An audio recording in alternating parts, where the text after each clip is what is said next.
5. El bicho, que había adoptado la apariencia del viejo y alegre cómico llamado Joe Collins, seguía tirado donde siempre, pero Acho había retrocedido 1 o 2 pasos. A Susana no le extrañó. Dandelo había empezado a apestar y delgados hilillos de una sustancia blanca empezaban a rezumar por su caparazón putrefacto. No obstante, Roland ordenó al Brambo que permaneciera donde estaba y que siguiera vigilando. El grito volvió a oírse cuando llegaron a la cocina y se oyó más alto, aunque al principio no encontraban el lugar por el que bajar al sótano. Susana se movió con cautela por el agrietado y sucio linóleo, buscando una trampilla oculta. Estaba a punto de decir a Roland que no había nada cuando el pistolero dijo: «Aquí, detrás de la caja de frío».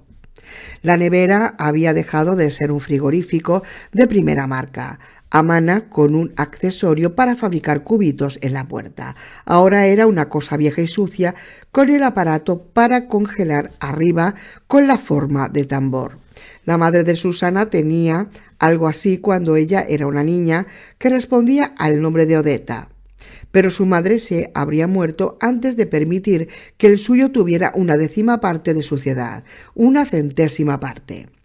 Roland apartó la nevera con facilidad, porque Dandelo, pues había sido un monstruo astuto, la había colocado encima de una plataforma con ruedecitas. Susana dudó que tuviera muchas visitas y no había salida del mundo final, pero estaba preparado para ocultar sus secretos por si se pasaba alguien por allí, como le constaba a Susana que hacían las dientes de vez en cuando.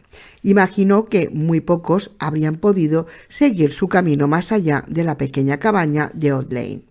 La escalera era estrecha y muy inclinada. Roland tocó a tientas detrás de la puerta y encontró un interruptor. Se encendieron 2 bombillas desnudas, una situada a medio camino y la otra abajo. Como respuesta a la luz, el grito volvió a oírse. Estaba inundado de dolor y miedo, pero no contenía palabra alguna. El ruido la hizo temblar. «Acércate al pie de la escalera, seas quien seas», gritó Roland. No hubo respuesta de allá abajo. En el exterior del viento soplaba y chillaba, y lanzaba la nieve contra la fachada lateral de la casa con tanta fuerza que parecía arena. «Colócate donde podamos verte o te dejaremos donde estás», gritó Roland. El habitante del sótano no se situó bajo la luz, pero volvió a chillar. Era un sonido sobrecargado de horror y espanto, y algo que Susana temía, de locura. Roland la miró, ella sintió y habló entre susurros. «Tú primero, yo te sigo la corriente, si es que tienes una para que la siga». «Ojo con los escalones, no te vayas a caer», dijo Roland, también en voz baja. Ella volvió a sentir con la cabeza e hizo su propio gesto de girar la mano con impaciencia. «Venga, venga». Eso dibujó una sonrisa fantasmal en los labios del pistolero. Empezó a bajar la escalera con el cañón de su pistola apoyado en el hombro derecho y durante un instante se pareció tanto a Jake Chambers que Susana estuvo a punto de llorar. 6. El sótano era un amasijo de cajas, barriles y cosas amortajadas que colgaban de unos ganchos. Susana no sintió deseo alguno de saber qué eran esas cosas colgando. Volvió a oírse el grito, una mezcla de lloriqueo y chillido. Desde la parte superior les llegaba el soplido y chirrido del viento, apagado y sordo. Roland se volvió hacia la izquierda y se abrió paso haciendo zigzag por un pasillo lleno de cajones apilados hasta la altura de la cabeza a ambos lados. Susana lo siguió, dejando una buena separación entre ambos, mirando constantemente hacia atrás. También estaba alerta del ladrido de Acho que les avisase de algo alarmante que ocurriese arriba. Vio una pila de cajones que tenían las etiquetas Texas Instruments y otra pila con galletas chinas de la suerte de Ho-Fat S.A. impreso en un lado. No le sorprendió ver el nombre que le había puesto de broma a su taxi hacía tiempo abandonado. Ya nada podía sorprenderla. Roland se detuvo por delante de ella. «Lágrimas de mi madre», dijo en voz baja. Susana lo había escuchado usar una expresión antes como esa cuando se habían encontrado con el ciervo que se había caído en un barranco y yacía con las patas traseras y una delantera rota, muerto de hambre y mirándolos sin verlos, pues las moscas habían devorado los ojos del infortunado animal. Susana se quedó donde estaba hasta que él hizo el gesto para que se reunieran, y entonces se colocó a toda prisa a su derecha, avanzando sobre las palmas de las manos. En el rincón de paredes de piedra del sótano de Dandelo, el rincón del sudeste, si es que estaba bien orientada, había una celda de fabricación casera. La puerta estaba hecha con barrotes de acero entrecruzados. Al lado había una soldadora que Dandelo tenía que haber utilizado para construirla, pero debía de haber sido hasta mucho tiempo, a juzgar por la gruesa capa de polvo que había en el tanque de acetileno. Colgada en un gancho con forma de S, clavado en la pared de piedra, colocado justo donde el prisionero no podía alcanzar, situado justo donde pudiera intentarlo. A Susana no le cabía ninguna duda, había una enorme y antigua ta-ta-ta-chan, ta-ta-ta-chan, llave de plata. El prisionero en cuestión estaba pegado a los barrotes de su celda, agarrándolos con sus mugrientas manos. Estaba tan esquelético que a Susana le recordó a unas fotos espeluznantes que había visto de los campos de concentración, imágenes de los supervivientes de Auschwitz y Bergen-Belsen y Buchenwald. Las pruebas vivientes, aunque apenas, que ponían en evidencia toda la humanidad con ese uniforme de rayas que se les caía, las espantosas gorras de botones todavía en la cabeza y sus terribles ojos vidriosos, tan conscientes de la realidad. Ojalá no supiéramos en qué nos hemos convertido, decían esos ojos, pero por desgracia lo sabemos. Algo así se leía en la mirada de Patrick Danville cuando estiraba las manos y emitía sonidos inarticulados de súplica. De cerca a Susana le parecían los chillidos burlones de un pájaro selvático de la banda sonora de una película. ¡Ay! ¡Ay! ¡Ay! ¡Oh! ¡Ay! ¡Oh! Roland descolgó la llave del gancho y se dirigió hacia la puerta. Danville lo agarró por la camisa con una mano y el pistolero lo apartó de un manotazo. Fue un gesto carente del todo de rabia, pensó Susana, pero el ser cadavérico de la celda se apartó con los ojos saliéndole de las órbitas. Tenía el pelo largo, le llegaba a los hombros, aunque tenía poca barba en las mejillas. La barbilla estaba un poco más poblada y el labio superior.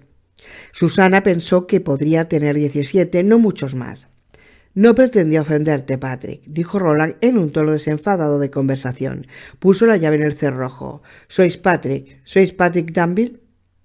El ser esquelético con los vaqueros sucios y la camisa gris, que estaba toda dada, le llegaba casi hasta las rodillas, retrocedió hasta el rincón de su celda triangular sin responder. Cuando tuvo la pared pegada a la piedra, se dejó caer lentamente hasta quedar sentado junto a lo que Susana supuso que era el recipiente donde hacía sus necesidades. La parte delantera de la camisa se arrugó y luego se deslizó hacia su entrepierna como el agua y levantó las rodillas hasta que prácticamente enmarcaron su rostro escuálido y aterrorizado. Cuando Roland abrió la puerta de la celda, la sacó cuanto pudo. No había goznes. Patrick Danville empezó de nuevo a emitir un ruido de pájaro. ¡Ay! ¡Ay! Oh, ¡ay! A Susana le chirriaron los dientes. Cuando Roland hizo el gesto de entrar en la celda, el chico lanzó un chillido incluso más agudo y empezó a golpearse la nuca contra las piedras. Roland salió de la celda. El terrible golpeteo de la cabeza se detuvo, pero Danville miraba al extraño con miedo y desconfianza. Entonces tendió una vez más sus manos sucias y de largos dedos como pidiendo socorro. Roland miró a Susana. Avanzó sobre las manos para situarse en la puerta de la celda. El escuálido ser infantil del rincón lanzó un extraño chillido de pájaro y retiró las manos suplicantes, cruzándolas por los puños de forma que convirtió el gesto en una patética defensa. No, cielito. Fue una de Walker que Susana jamás había oído, ni tampoco había sospechado de su existencia. No, cielito, no voy a hacerte daño, ni siquiera hacerlo. Te metería 2 en la sesera, como le echo al hijo puta de arriba. Susana vio algo en la mirada de Danville, tal vez un gesto fugaz que dejó entrever los ojos inyectados en sangre. Ella sonrió y asintió con la cabeza. Ya está. Joe Collins está muerto. No va a bajar más, ¿eh? ¿Qué está hecho, Patrick? Arriba, acallado por la piedra, soplaba el viento. Las luces parpadearon, la casa crujió y chirrió con protesta. ¿Qué te has hecho, chaval? No era bueno, él no la entendía. Ella acababa de darse cuenta cuando Patrick Danville se puso las manos en la barriga y se la aguantó. Hizo una mueca con la que quiso expresar. Eso pensó ella, que se reía. ¿Te ha hecho reír? Patrick, acurrucado en su rincón, asintió en silencio. Retorció incluso más el gesto. Cerró las manos en puños y se las llevó a la cara. Se frotó las mejillas. Luego se frotó los ojos y la miró. Susana se dio cuenta de que tenía una pequeña cicatriz en el tabique nasal. También te ha hecho llorar. Patrick asintió con la cabeza, volvió a imitar el gesto de la risa, sujetándose la barriga y haciendo jajaja. Hizo el gesto con el que imitaba el llanto, enjugándose las lágrimas de las mejillas velludas. Esta vez añadió un tercer gesto de imitación. Se llevaba las manos dobladas hacia la boca y hacía ruidos de ñam ñam ñam con los labios. Desde arriba y algo más atrás que Susana, Roland dijo: «Te ha hecho reír, te ha hecho llorar y te ha hecho comer». Patrick sacudió la cabeza con tanta brusquedad que se dio por las paredes de piedra que eran los límites de su rincón. «Él comía», dijo Deta. «Eso, lo que tanto decís, ¿no? Dandelo comía». Patrick asintió con energía. «Te ha hecho reír, te ha hecho llorar y luego se comía lo que salía, porque eso es lo que hace». Patrick volvió a sentir y rompió a llorar. Emitía gemidos inarticulados. Susana se abrió paso poco a poco hacia la celda, avanzando sobre las palmas de las manos, lista para retroceder si empezaba otra vez con lo de los golpes en la cabeza. Pero no fue así. Cuando llegó al chico que estaba en el rincón, él apoyó la cara sobre su pecho y lloró. Susana se volvió, miró a Roland y le dijo con la mirada que ella podía entrar. Cuando Patrick levantó la vista para mirarla, lo hizo con una adoración muda y perruna. «No te preocupes», dijo Susana. Deta se había ido otra vez, seguramente espantada por toda esa cursilería. «No va a volver a por ti, Patrick. Está más tieso que la mojama, muerto como una piedra de río. Ahora quiero que hagas algo por mí. Quiero que abras la boca». Patrick sacudió la cabeza sin dudarlo. Tenía el miedo en los ojos otra vez y algo que a ella le disgustó más ver. Era vergüenza. «Sí, Patrick, sí, abre la boca». Sacudió la cabeza con brusquedad. Su largo pelo grasiento golpeaba a ambos lados como las tiras de un mocho. «¿Qué?», preguntó Roland. «Chitón», le ordenó Susana. «Abre la boca, Patrick, y muéstranoslo. Luego te sacaremos de aquí y no tendrás que volver nunca más aquí abajo. No tendrás que volver a ser la cena de Dandelo». Patrick la miró, suplicante, pero Susana se limitó a devolverle la mirada. Al final Patrick cerró los ojos y abrió poco a poco la boca. Tenía los dientes, pero no tenía la lengua. En algún momento Dandelo tuvo que cansarse de la voz de su prisionero o de las palabras que pronunciaba y se la había arrancado. 7. Pasado 20 minutos, los dos estaban en la puerta de la cocina contemplando cómo Patrick Danville disfrutaba de un cuenco de sopa. Al menos la mitad del contenido había acabado en la camisa gris del muchacho, pero Susana pensó que no pasaba nada. Había sopa para dar y regalar, e incluso más camisas en la única habitación de la cabaña, por no hablar de la pesada parca de Joe Collins que estaba colgada en el gancho de la entrada. Y Susana esperaba que Patrick la utilizara desde ese momento. En cuanto a los restos de Dandelo, es decir, Joe Collins, los habían envuelto en 3 mantas y los habían tirado sin ceremonia alguna a la nieve. Susana dijo: «Dandelo era un vampiro que se alimentaba de emociones en lugar de sangre». Patrick era su vaca. Hay 2 formas de obtener alimento de una vaca: de la carne o de la leche. El problema de la carne es que en cuanto te has comido los mejores cortes, los cortes no tan buenos, y luego has hecho un estofado, se acabó. Sin embargo, si solo le sacas la leche, puede durarte para siempre, suponiendo que le des de comer algo a la vaca de vez en cuando. ¿Cuánto tiempo crees que puede haber estado encerrado aquí abajo? preguntó Roland. No lo sé, pero recordó el polvo del banco de acetileno, lo recordó con tal claridad, pero bastante tiempo de todas formas, un periodo que se le debe de haber hecho eterno y doloroso. Mucho, tanto como le debe haber dolido cuando a Dandelo le arrancó la lengua al pobre muchacho. Supongo que lo de chupar la sangre emocional duele más. Ya ves cómo está. Desde luego que Roland lo veía, no podía ver otra cosa. No podemos sacarlo con esta tormenta, aunque le pongamos 3 capas de ropa. Estoy seguro de que lo mataríamos. Susana hizo un gesto de asentimiento. Ella también estaba segura. De eso y de algo más. Ella no podía quedarse en la casa. Eso la mataría. Roland estuvo de acuerdo cuando se lo comentó. Acamparemos fuera, en el granero de más allá, hasta que la tormenta se acabe. Hará frío, pero predigo un par de posibles ventajas. Mordred puede llegar y Lippy puede volver. ¿Los matarás a los dos? Sea, si puedo. ¿Tenéis algún problema con eso? Ella lo pensó y luego sacudió la cabeza. Está bien, vamos a reunir lo que nos llevaremos, porque no tendremos fuego durante 2 días al menos. Puede que hasta 4. 8. Resultó que pasaron 3 noches y 2 días antes de que la ventisca se ahogara por su propia virulencia y se agotara, casi en el ocaso del segundo día.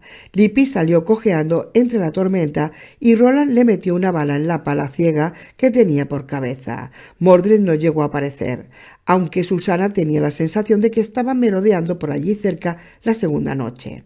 Puede que Acho tuviera la misma sensación, porque se quedó en la entrada del granero, ladrando con fuerza a la nieve levantada por el viento. Durante esos días, Susana averiguó mucho más sobre Patrick Danville de lo que esperaba. Su mente había quedado gravemente dañada por el periodo de cautiverio y eso no le sorprendía. Lo que sí la sorprendió fue la capacidad de recuperación del muchacho, pese a lo limitada que pudiera ser. Susana se preguntó si a ella podría haberse recuperado tras un órdago así. Puede que el talento del chico tuviera algo que ver con esa capacidad. Susana había visto ese talento en sus propios ojos, en el despacho de Saire.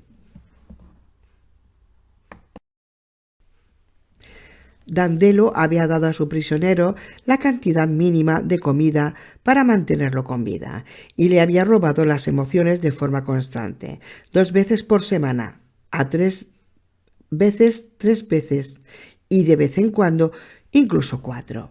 En cada ocasión Patrick se convencía de que a la vez siguiente lo mataría, que aparecería alguien.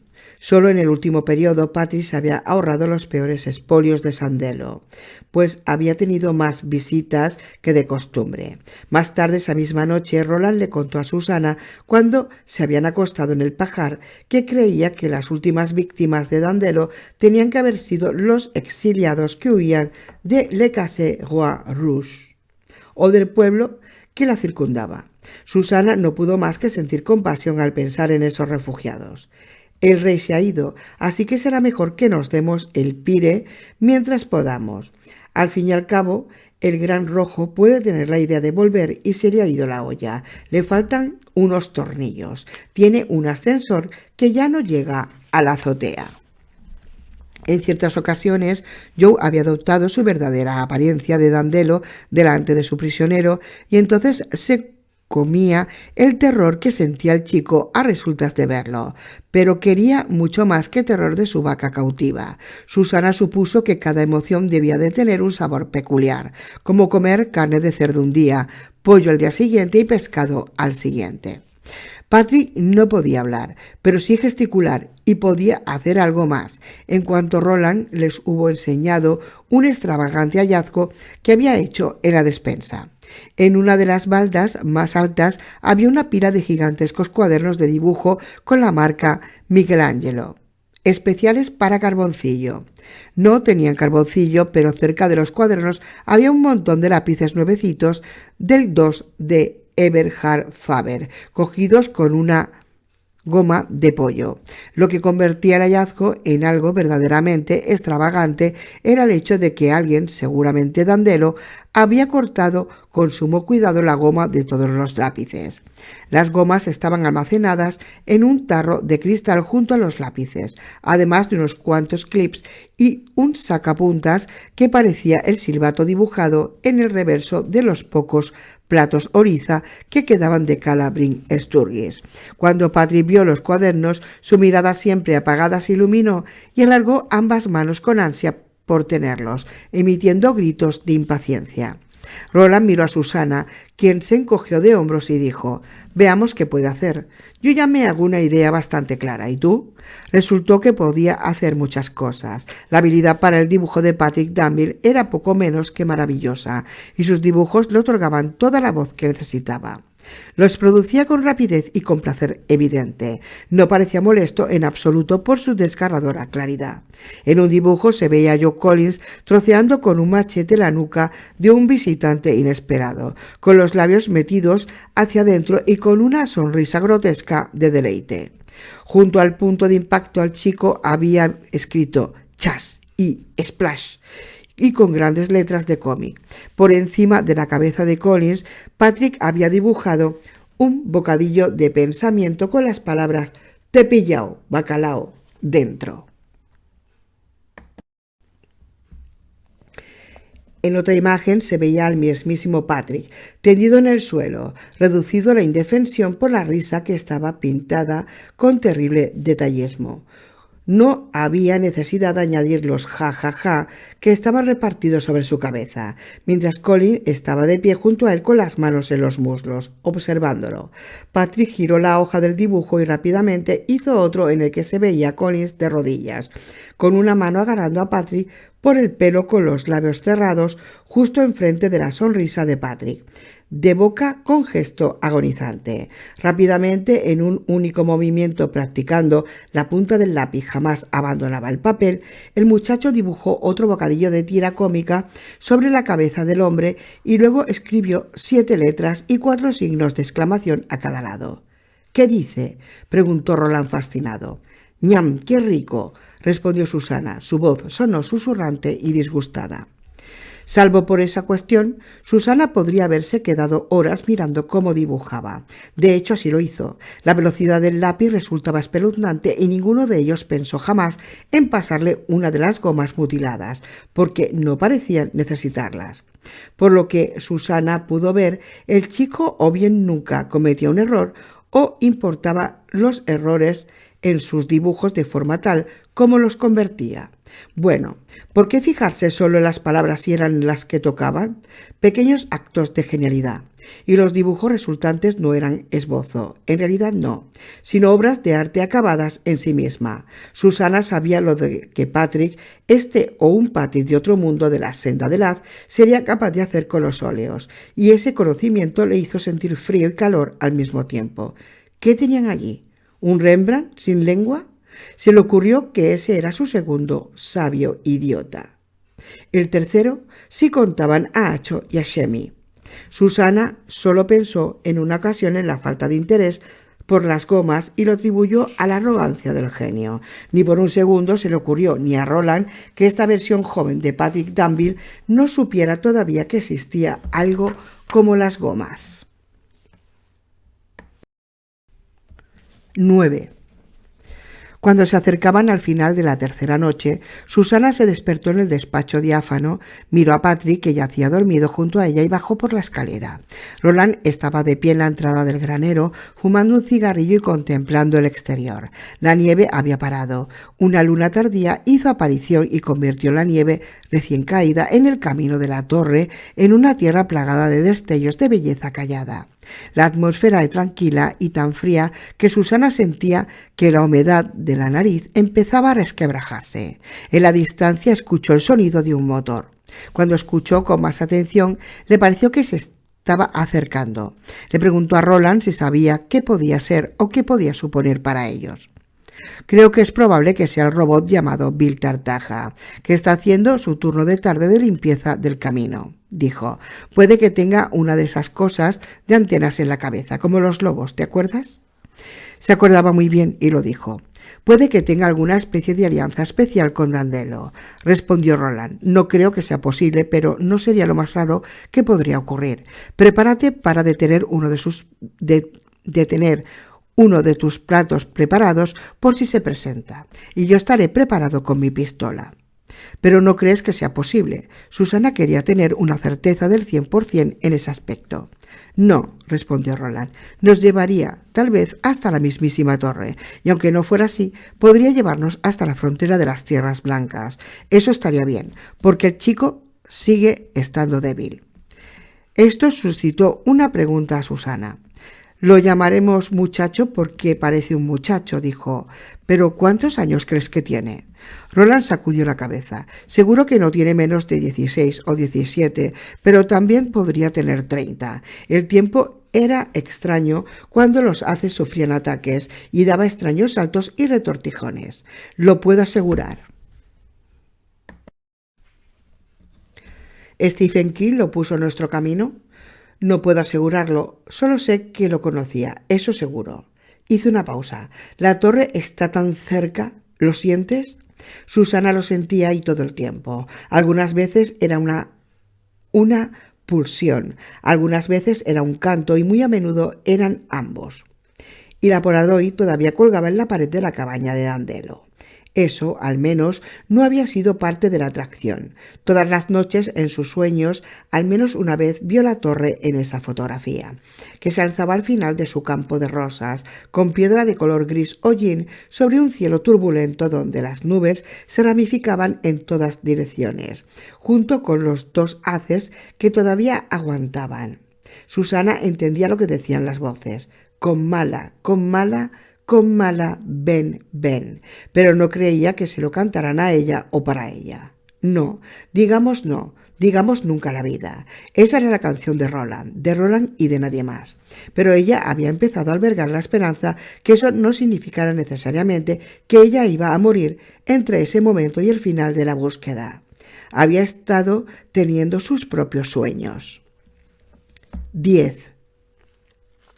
Menos de una hora después de que saliera el sol, con decisión en el este, y todos decimos gracias, un vehículo color naranja, una mezcla de camión y bulldozer, apareció por el horizonte y se acercó poco a poco, aunque con regularidad hacia ellos, echando un tremendo montón de nieve recién caída hacia la derecha, lo que convirtió en alto banco de nieve en algo incluso más alto. Susana supuso que al llegar al cruce de caminos, de camino a la torre y Old Lane, Bill Tartaja, que casi con total seguridad había sido el encargado de quitar la nieve, habría dado la vuelta y había despejado el camino hacia otro lado. Puede que se detuviera allí por norma, no para tomar un café, sino para echarse un chorro nuevo de aceite o algo así. Sonrió al pensarlo y otra cosa también. Había un altavoz colocado en la capota del taxi y sonaba una canción de rock and roll que ella conocía. Susana rió encantada. California Sun, de The Rivieras. Oh, suena de maravilla. Y tú lo dices, admitió Roland. Vos seguid aguantando vuestro plato. Puedes contar con ello, respondió Susana. Patty se había unido a ellos, como siempre desde que Roland los había encontrado en la despensa. Llevaba el cuaderno de dibujo y un lápiz. En ese momento escribió una sola palabra con letras mayúsculas y le pasó la hoja a Susana, pues sabía que Roland podía leer solo un poco de lo que escribía. Incluso aunque estuviera escrito con letras grandes de verdad. La palabra en la esquina inferior de la libreta de dibujo era Bill. Estaba debajo de un dibujo impresionante de Acho, con un bocadillo de cómic encima de la cabeza y que decía «Guau, guau». Había echado ligeramente todo eso para que ella no creyera que lo que Patrick quería que viera. La línea con forma de X le rompió el corazón, porque el dibujo que estaba debajo de ese cruce de líneas era la viva copia de Acho. 11. El arado subió hasta la puerta de la cabaña de Dandelo y aunque el motor continuaba sonando, la música se había apagado. Del asiento del conductor bajó con la gracia de un elefante, un robot alto, como mínimo unos 2,5 metros, de cabeza brillante que se parecía bastante a Nigel de la estación experimental Arco 16 y a Andy del Calabrin Sturgis. Levantó sus brazos metálicos y puso sus metálicas manos en las caderas de una forma que a Eddie podría habérsele recordado a C3PO de George Lucas, si Eddie hubiera estado allí. El robot habló con una voz amplificada que se alejó rodando por los campos nevados. «Hola, Joe, ¿qué pasa? ¿Cómo van esas bromas?» Roland salió de los antiguos aposentos de Lippy. «Salve, Bill», dijo con suavidad. «Largos días y placenteras noches». El robot se volvió. Los ojos le brillaban de color azul. Susana lo consideró como un gesto de sorpresa. No demostró estar alarmado, pero ella ya se había dado cuenta de la antena que le salía del centro de la cabeza, que no paraba de dar vueltas bajo la intensa luz de la mañana, y tuvo la certeza de poder rebanarla con un oriza si era necesario. «Tranquila, chata, que no mata», habría dicho Eddie. «Ah», exclamó el robot. «Una artilla. Levantó un brazo que no tenía una sola articulación en el codo, sino dos, y se golpeó la cabeza. Del interior llegó un silbidito pi y luego terminó. «¡Un pistolero!». Susana rió. No pudo evitarlo. Había recorrido todo ese camino para toparse con una versión de tamaño exagerado del cerdito Porky. ¿Es eso todo, amigos? «He oído rumores sobre esas tierras», dijo el robot, pasando por la alta risa de Susana. «¿Eres Roland de Gilead?» «Ese soy yo», respondió Roland. «¿Y tú?»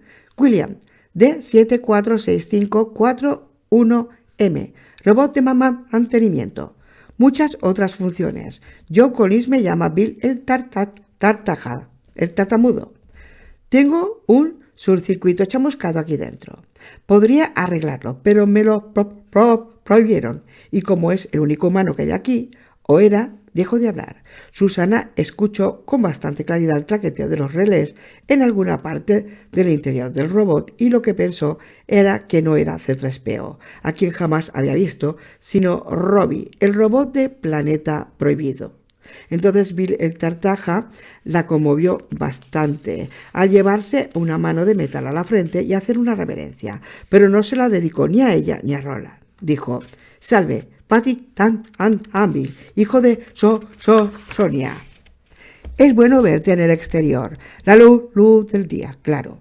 Y Susana pudo apreciar con toda claridad la emoción en la voz de Bill.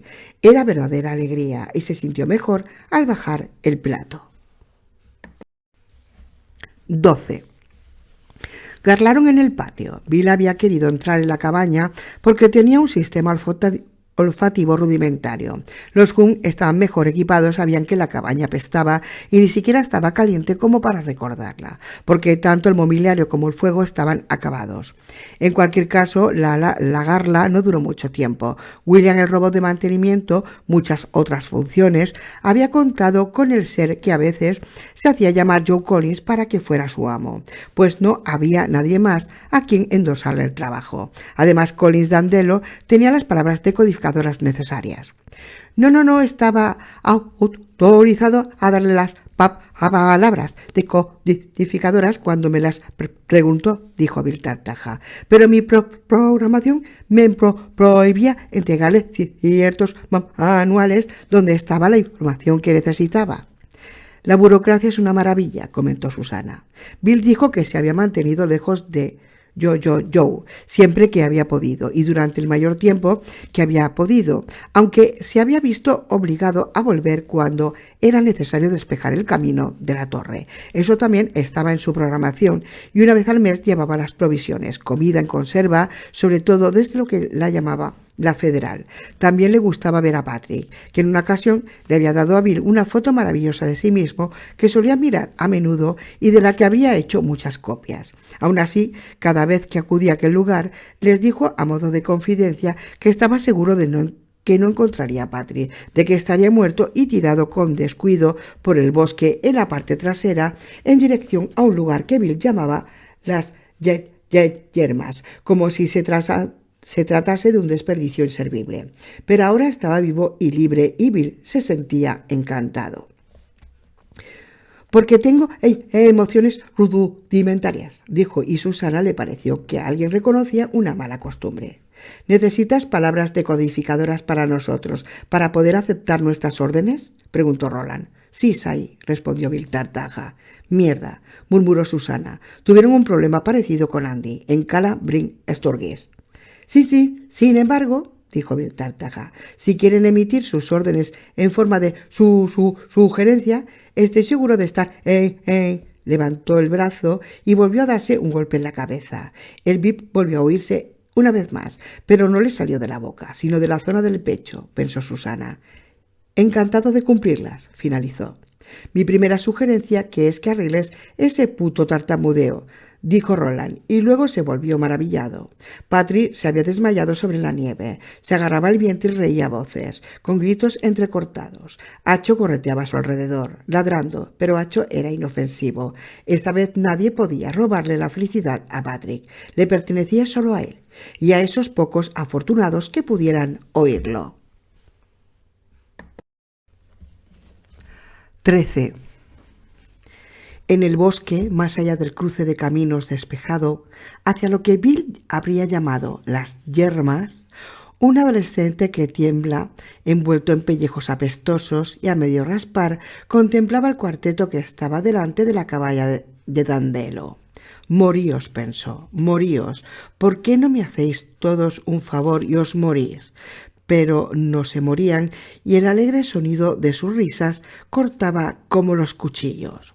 Más adelante, después de que hubieran cargado todo en la cabina del arado de Bill y se hubieran alejado, Mordred reptó hasta la cabaña. Allí se quedó durante al menos 2 días, comiendo hasta hartarse conservas de la despensa de Dandelo y comiendo también otras cosas, algo de lo que se arrepentiría durante toda su vida.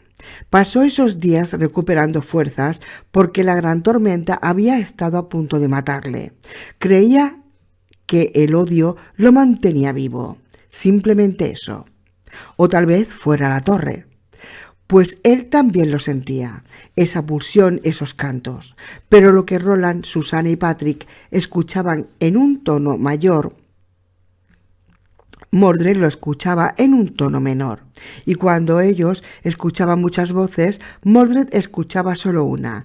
Era la voz de su padre rojo, diciéndole que fuera hacia él, diciéndole que matase al niño mudo y a la zorra Mirlo, y sobre todo al pistolero de Gilead, el descuidado papi blanco que lo había dejado atrás.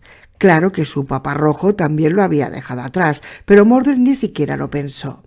Y cuando hubiera dado muerte a todos, la voz susurrante le prometió que destruirían la Torre Oscura y gobernarían en ese tránsito juntos por los siglos de los siglos. Así que Mordred comió, pues Mordred tenía hambre, y Mordred durmió, pues Mordred tenía sueñito. Y cuando Mordred se vistió con las cálidas ropas de Dandelo y empezó desde cero el camino de la torre despejado, tirando de un repleto saco de artilla en un trineo que llevaba a las espaldas, sobre todo con conservas, se había convertido en un joven que tal vez aparentaba 20 años, alto y esbelto y tan rubio como el sol del amanecer en verano. Su forma humana tenía la única marca de la cicatriz en el costado que la bala de Susana le había infligido y la mancha de nacimiento en el talón. Ese talón se lo había prometido a sí mismo. Descansaría sobre el pescuezo de Roland. Y pronto. 5ª parte. El campo escarlata de Cancanorrey. Capítulo 1. La herida y la puerta. Adiós, querida mía. 1. En los últimos días del largo viaje, después de que Bill, que ahora era Bill a secas y ya no más Bill Tartaja, los dejara en la Federal, en el límite de las Tierras Blancas, Susanna Dean empezó a sufrir ataques repentinos de llanto, sentía los inminentes aguaceros y se excusaba ante los demás, diciendo que tenía que ir a los matorrales y hacer sus necesidades. Y allí se sentaba en algún árbol caído o puede que en el frío suelo, se llevaba las manos a la cara y dejaba fluir las lágrimas. Si Roland hubiera sabido qué estaba ocurriendo, y seguramente debía de haberse dado cuenta de que sus ojos rojos cuando volvía al camino, no habría hecho ningún comentario. Susanna suponía que Roland sabía qué ocurría. El tiempo de Susanna en Mundo Medio y en Mundo Final prácticamente había llegado a su fin. 2. Bill los llevó en su bonita pala mecánica naranja hasta un solitario cobertizo con un letrero de letras desvaídas que decía: Puesto de avanzada federal 19. Vigilancia de la torre. Está prohibido viajar más allá de este punto. Susanna supuso que el puesto de avanzado federal 19 estaba técnicamente todavía en las Tierras Blancas de Empática, pero la atmósfera se había calentado de forma considerable a medida que el camino de la torre descendía, y la nieve del suelo era poco menos que una gasilla. Las tierras que tenían a la vista estaban salpicadas de arboledas, aunque Susanna pensó que el paisaje no tardaría en quedar del todo despejado, como las praderas del medio oeste estadounidense. Había arbustos que con seguridad estarían cargados de bayas cuando el tiempo fuera más cálido. En esa época estaban desnudos y tambaleándose por el viento casi constante. La mayoría de las cosas que veían a ambos lados del camino de la torre, que otrora había estado pavimentado pero que ahora había quedado reducido a poco más que un par de surcos ininterrumpidos, eran los altos y bajos que asomaban a través de la fina capa de nieve. Susurraban en el viento y Susanna conocía su canción: Ven, ven con Mala, el viaje casi se acaba. No puedo ir más allá, anunció Bill, al tiempo que apagaba la pala mecánica y cortaba a Little Richard en pleno entusiasmo. Os digo lo siento, como vosotros dijisteis en el arco de las tierras fronterizas. El viaje les había ocupado un día entero y la mitad de otro, y durante ese tiempo Bill los había entretenido con una emisión constante de lo que él llamaba viejos clásicos de oro. Algunas de esas canciones a Susanna no le parecían en absoluto viejas. Canciones como Sugar Shack y Hard Wave eran las más tocadas en la radio cuando ella regresó de sus breves vacaciones en Mississippi. Otras no las había escuchado en su vida. La música estaba almacenada no en discos ni en cintas, sino en hermosos discos plateados que Bill llamaba CDs.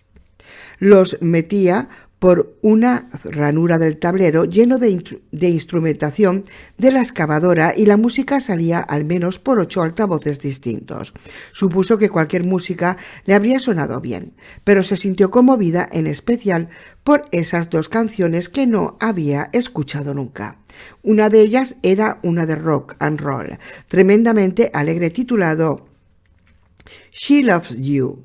La otra, triste y reflexiva, se titulaba Hey You. De hecho, parecía que Roland conocía esta última. La cantaba mientras sonaba, aunque la letra que él sabía era distinta de la emitida por los numerosos altavoces de la excavadora. Cuando Susanna preguntó por la canción, Bill le dijo que eran de un grupo llamado The Beatles. «Qué nombre tan curioso para una banda de rock and roll», comentó Susanna.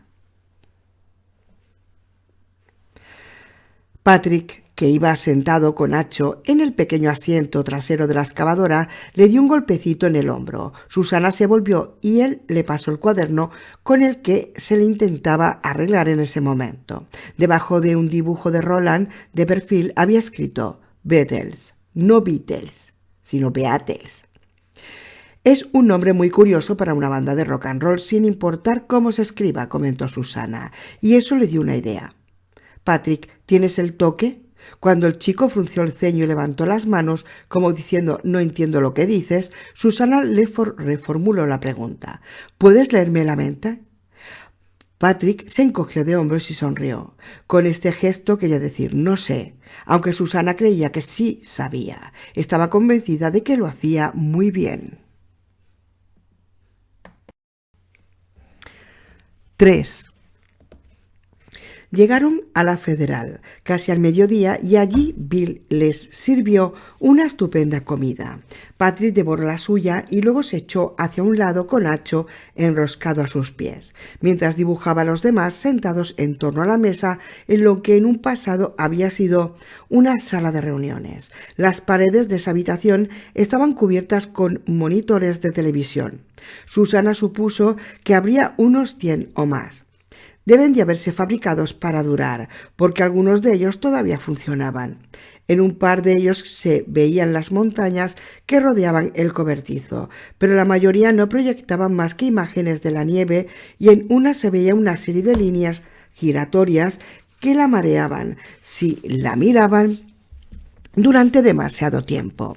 Las pantallas con nieve, dijo Bill, habían proyectado en el pasado imágenes de satélites en órbita alrededor de la Tierra, pero las cámaras de esos satélites se habían estropeado hacía mucho tiempo.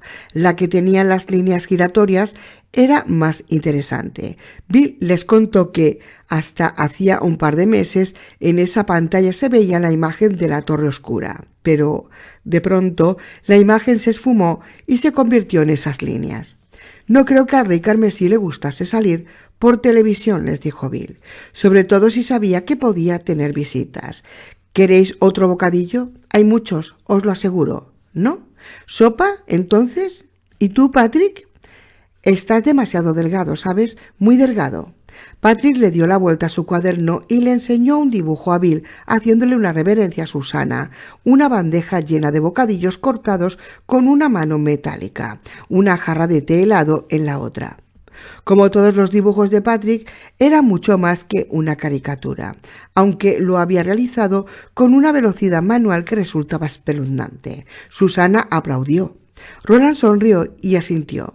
Patrick sonrió de oreja a oreja, manteniendo los dientes juntos para que los demás no tuvieran que ver el agujero vacío que había tras ellos. Luego giró la página y empezó un nuevo dibujo.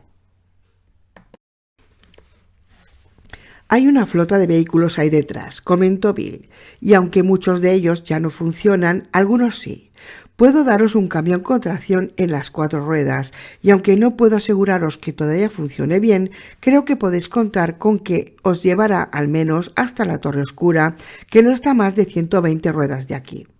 Susana sintió un tremendo y batiente vuelco en el estómago. 120 ruedas eran 160 kilómetros, puede que un poco menos incluso. Estaban cerca. Estar tan cerca resultaba espeluznante. No querréis subir hasta la torre cuando anochezca, dijo Bill, al menos que yo no lo pensaría, teniendo en cuenta a su nuevo habitante. Pero, ¿qué es una noche más acampados junto al camino para unos grandes viajeros como vosotros? Me atrevería a decir que no mucho.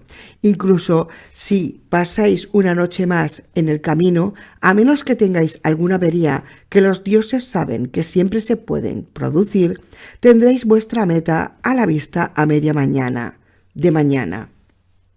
Roland lo pensó largo y tendido. Susana tuvo que obligarse a respirar mientras el pistolero cavilaba, porque una parte de ella no quería ir.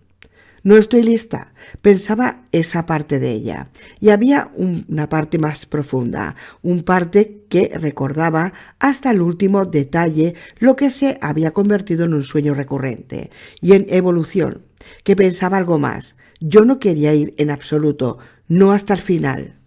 Roland dijo: «Te lo agradezco, Bill. Todos decimos gracias, estoy seguro, pero creo que rechazaremos tu amable oferta. Si me preguntases por qué, no podría responderte, solo que una parte de mí piensa que el día de mañana es muy pronto. Esa parte de mí cree que deberíamos realizar el resto del camino a pie, al igual que hemos viajado hasta ahora». Inspiró hondamente y soltó el aire. «No estoy listo para llegar allí todavía, no del todo». Tú también, pensó Susana, maravillada. Tú también. Necesito algo más de tiempo para preparar mi mente y mi corazón. Puede que el alma. Se metió la mano en el bolsillo trasero y sacó la fotocopia del poema de Robert Browning que le habían dejado en el botiquín de Dandelo. Hay algo escrito aquí para recordar los tiempos pasados antes de llegar a la última batalla o la última contienda. Está bien expresado y tal vez de verdad. Lo que necesito es lo que dice este poeta, un sorbo de anteriores y más felices escenas. No sé, pero si Susana no tiene nada que objetar, creo que deberíamos seguir a pie. Susana no tiene nada que objetar, dijo con tranquilidad. Susana cree que hay que hacer lo que ordene el médico. Susana solo objeta que la lleven a rastras como una cañería rota. Roland le dedicó una sonrisa de gratitud, aunque distraída. Era como si se hubiera alejado de Susana durante ese par de días y luego se volvió hacia Bill. ¿Tendrías un carro del que pudiera tirar? Porque tenemos que llevarnos algo de artilla y está Patrick. Tendrá que viajar con nosotros parte del camino. Patrick puso cara de indignación, levantó un brazo, cerró el puño y sacó músculo. El resultado, un diminuto huevo de oca levantado entre los dos bíceps del brazo con el que dibujaba. Pareció avergonzado, pues lo bajó de inmediato. Susana sonrió y se agachó para darle un golpecito en la rodilla. No pongas esa cara, cielito. No es culpa tuya que te hayas pasado Dios sabe cuánto tiempo en esa jaula, como Hansel y Gretel en la casa de la bruja. Estoy seguro de que tengo algo así, dijo Bill, y una versión que funciona con batería para Susana. Lo que no tenga lo puedo fabricar. Tardaría 1 o 2 horas como máximo. Roland estaba calculando. Si salimos de aquí con 5 horas de luz por delante, podríamos haber cubierto 12 ruedas cuando se pusiera el sol, lo que Susana llamaría 16 o 19 kilómetros. Otros 5 días, a una velocidad bastante tranquila, nos llevaría hasta la torre que he pasado toda la vida buscando. Llegaría allí alrededor del ocaso, si es posible, porque así es como la he visto siempre en mis sueños. ¿Susana? Y la voz de su interior, esa voz profunda, susurró: 4 noches para soñar. Con eso debería ser suficiente, tal vez más que suficiente. Por supuesto, el K tendría que intervenir. De hecho, si hubieran dejado atrás su influencia, eso no habría ocurrido, no podría haber ocurrido. Sin embargo, Susana pensaba que el K llegaba a todas partes, incluso la Torre Oscura. Tal vez estaba representado por la Torre Oscura. «Me parece bien», le dijo con un hilillo de voz. «¿Patrick?», preguntó Roland. «¿Y tú qué me dices?». Patrick se encogió de hombros y meneó una mano en el aire en dirección a ellos, levantando la vista apenas de su cuaderno de dibujo. Lo que ellos quisieran, quería decir con ese gesto. Susana supuso que Patrick no sabía mucho sobre la Torre Oscura y le importaba un menos. ¿Y por qué iba a importarle? Lo habían liberado del monstruo y tenía el estómago lleno. Con eso le bastaba. Había perdido la lengua, pero podía dibujar para alegría de su corazón. Susana estaba segura de que a Patrick aquello le parecía un trato justo y aún así... Él tampoco tiene que ir, ni él ni Acho, ni yo. Pero entonces, ¿qué será de nosotros? Susana no lo sabía, pero sentía una espantosa tranquilidad por ello. El K diría, el K. Y sus sueños. 4. Pasada 1 hora, los 3 Hum, el Brambo y el robot Bill estaban apiñados en torno a un carrito con ruedas que parecía una versión más grande del taxi de lujo de Hofat. Las ruedas eran altas pero delgadas y giraban de ensueño. Susana pensó que incluso cuando estuviera lleno volaría como una pluma, al menos mientras Roland estuviera despejado. Tirar de él colina arriba lo dejaría sin duda falto de energía durante un tiempo, pero a medida que comieran lo que llevaban, el Hofat 2 sería cada vez más ligero. Además, Susana pensaba que no habría muchas colinas. Habían llegado a las tierras abiertas, a las praderas. Todas las cordilleras cubiertas de nieve y de árboles habían quedado a sus espaldas. Bill le había dado un vehículo eléctrico que era más parecido a un scooter que a un carrito de golf. Sus días de ser arrastrada como una tubería rota habían terminado. «Si me dais otra media hora, puedo lijar esto», dijo Bill, pasando su mano de acero y 3 dedos sobre el borde que había cortado de la parte delantera del pequeño carro que ahora era un Hofat 2. «Decimos gracias, pero no será necesario», dijo Roland. «Le pondremos un par de pellejos encima y ya está». «Está impaciente por salir», pensó Susana, «y después de todo este tiempo, ¿por qué no iba a estarlo? Yo también estoy impaciente por salir». «Bueno, si tú lo dices, que así sea», dijo Bill, y no pareció muy contento. «Supongo que no me gusta nada veros partir. ¿Cuándo volveré a ver Hum?» Ninguno de ellos respondió a eso. No lo sabían. «Hay una poderosa y sonora sirena en el tejado», comentó Bill señalando al federal. «No sé qué clase de problemas querían indicar con ella, filtraciones radiactivas tal vez, o alguna especie de ataque, pero sí sé que el sonido llega al menos a 100 ruedas de distancia, más si el viento sopla en la dirección adecuada. Si viera a ese tipo que os está siguiendo, la pondré en marcha. Puede que la escuchéis». «Gracias», dijo Roland. «Si fuerais en un vehículo podríais adelantarlo con facilidad», comentó Bill. «Llegaríais a la torre y no tendríais que verlo jamás». «Eso es muy cierto», respondió Roland, pero no hizo ninguna señal de haber cambiado de opinión y Susana se sintió contenta. «¿Qué haréis con el que llamas su padre rojo si es que de verdad gobierna en Can-Ca-No-Rey?» Roland sacudió la cabeza, aunque había hablado sobre esa posibilidad con Susana. Pensaba que podría rodear la torre desde cierta distancia y llegar a sus pies desde una dirección que no fuera visible desde el balcón en el que el rey Camesí estaba atrapado. Entonces podrían abrirse paso hacia la puerta que estaba justo debajo de él. No sabían si podrían hacerlo hasta que de verdad vieran la torre y la disposición del terreno. Por supuesto. «Bueno, habrá agua si Dios quiere», dijo el robot antes conocido como Bill Tartaja. «O eso es lo que dice el pueblo antiguo, y puede que os vuelva a ver, en el claro al final de la senda, si no es en otro sitio, si a los robots se le permite ir allí.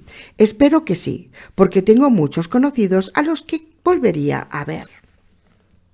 A Susana le sonó tan triste y desamparado que se dirigió hacia él y adelantó los brazos para que la levantara sin pensar en lo absurdo de querer abrazar a un robot.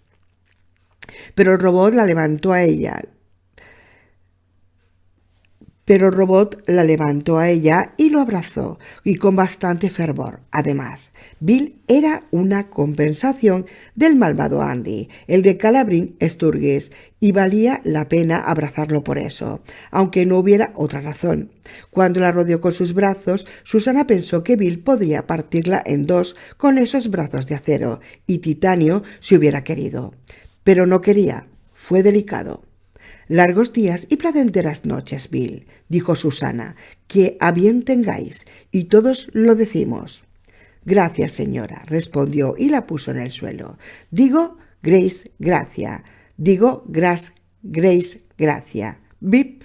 Y se dio un golpe en la cabeza y emitió un claro ruido metálico. «Digo gracias con amabilidad». Hizo una pausa. «He arreglado el tartamudeo, digo verdad, pero como ya os he dicho, siento algunas emociones». 5. Patrick los sorprendió a los dos al caminar durante casi 4 horas junto al scooter eléctrico de Susana antes de cansarse y subir al Hofat 2. Escucharon con atención para ver si oían la sirena que les advertía que Bill había visto a Mordred o que los equipos de la Federal habían detectado su presencia, pero no la oyeron y el viento estaba soplando en su dirección. Al atardecer ya habían dejado atrás las últimas nieves, el terreno seguía alisándose y sus sombras se proyectaban entre ellos. Cuando por fin se detuvieron para pasar la noche, Roland recogió suficiente maleza para encender un fuego y Patrick, que se había quedado dormido, se despertó el tiempo suficiente para disfrutar de la opípara comida consistente en salchichas vienesas y estofado de alubias. Susana, al ver cómo desaparecían las alubias en la boca deslenguada de Patrick, recordó desplegar sus pellejos de forma que quedase a contraviento de él. Cuando por fin recostase su agotada cabeza, Acho y ella también comieron con ganas, pero Roland apenas tocó su plato. Cuando la cena hubo terminado, Patrick cogió su cuaderno de dibujo, miró su lápiz con el ceño fruncido y le tendió una mano a Susana. Ella sabía lo que el chico quería y cogió el tarro de cristal de la bolsa de objetos personales que llevaba colgada en el hombro. Lo guardaba ella porque solo había un sacapuntas y temía que Patrick pudiera perderlo. Claro que Roland podría afilar los Eberhard Faber con su cuchillo, pero eso cambiaría la calidad de las puntas en cierto sentido.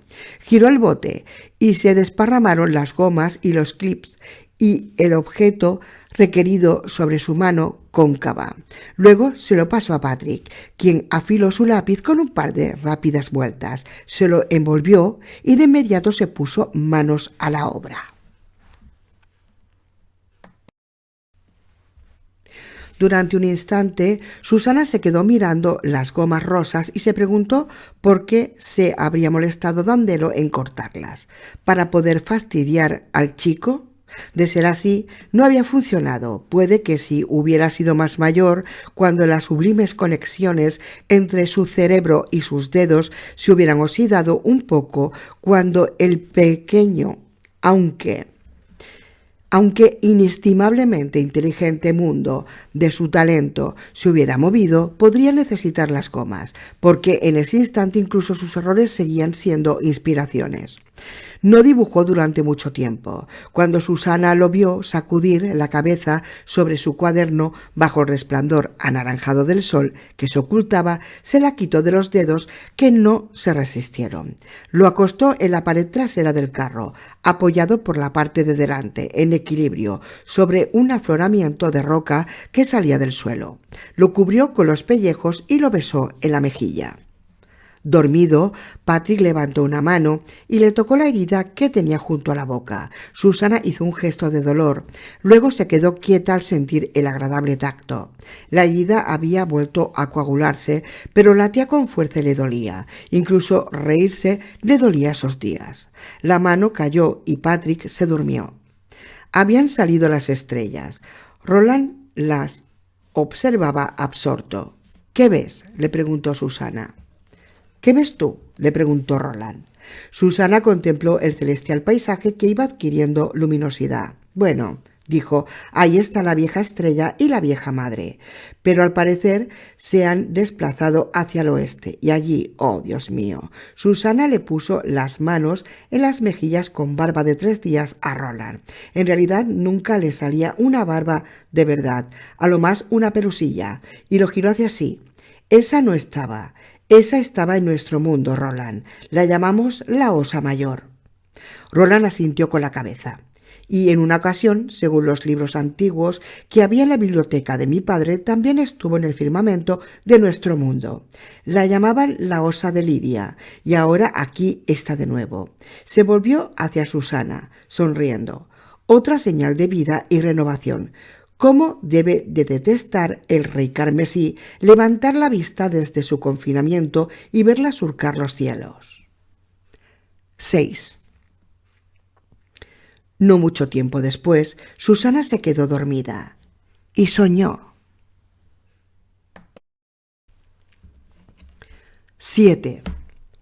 Vuelve a estar en Central Park, bajo un luminoso cielo gris del que vuelven a caer un par de copos de nieves más. Hay corales navideñas que cantan por allí cerca. No entonan ni Noche de Paz ni Wild Child is This, sino la canción del arroz. El arroz es verdor. Ved lo que nos, ved el verdor.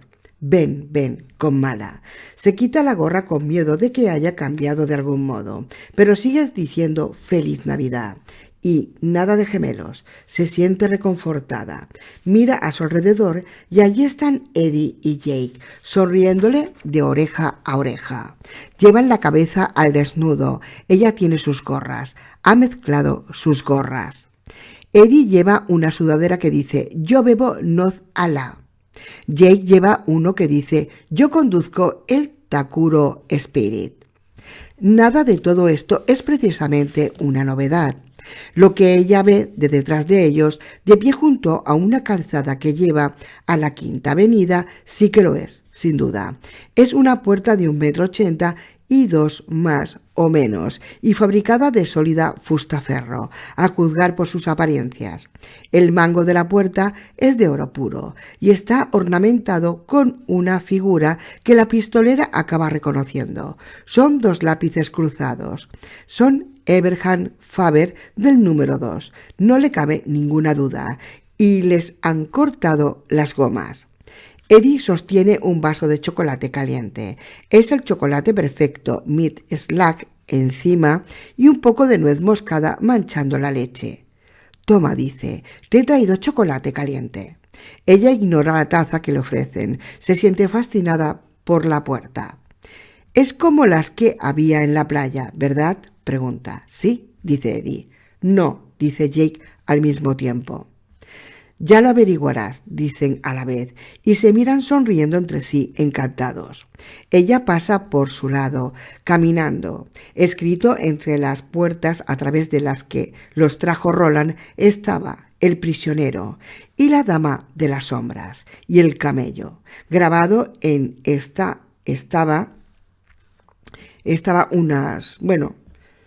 son unos grabados que no puedo descifrar porque no tienen letras, son unos grabados, y justo debajo el artista. Ella se vuelve hacia Eddie y hacia Jake, pero han desaparecido. Central Park ha desaparecido. Está contemplando las ruinas de Lud, mirando las tierras baldías. En una gélida y amarga brisa escucha unas palabras susurradas. El tiempo casi ha acabado. Deprisa.